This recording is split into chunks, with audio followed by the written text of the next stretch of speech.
dugsiga barashada quraanka kariimka Iqra Education Center ee magaalada Melbourne ee waddanka Australia ayaa qabtay munaasabad ay ka soo qayb galeen macallimiinta, waalidiinta iyo ardayda dugsigaasi wax ka barata. Badan ayaa shahaadooyin lagu guddoonsiinayay ardayda baratay heerarka kala duwan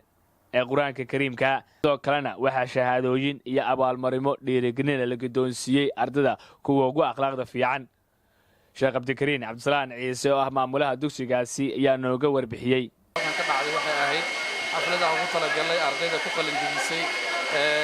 hikaada quraanka meel fiican ka gaargaaray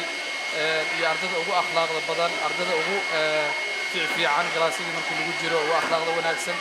iyo kuwa casharadooda iyo duruustooda si fiican iyaguna u soo barta akhlaaqdooduna fiican tahay marka shahaadooyin kala duwan iyo hadiyo kala duwan ayaa la siiyay alxamdulillaah rabbil caalamiin ما شاء الله أدي أوفي عنيد ضمان والدك ولا لها اقرأ waxay u taagan tahay inay u shaqeyso waalidka inay ilmahooda u barto diinta iyo akhlaaqda maadaama aan joogno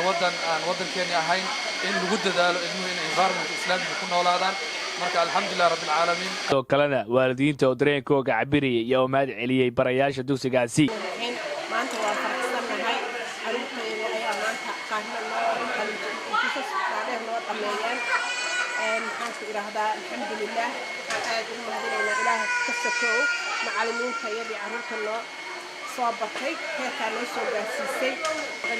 dhammaan waalidku waxay ku faraxsan yihiin horumarka ilmahooda ay gaareen ay sameeyeen ilmaha juskii koowaad ilaa iyo kii tobnaad dhameeyey annagana waa u hambalyaynaynaa waxaanu leenahay allahu akbar insha allah ilaahayna ha barakeeyo alla fikri ciyaala igu jiray sadafkeedyo badan baa carruuraha la siiyey maasha allah macallimiinta deetrayn hard booska waalidka xataa ay ka galay waa u hambalyaynaynaa Guleed Cabdi Wahan wararka Hoon Cable TV magaalada Melbourne waddanka Australia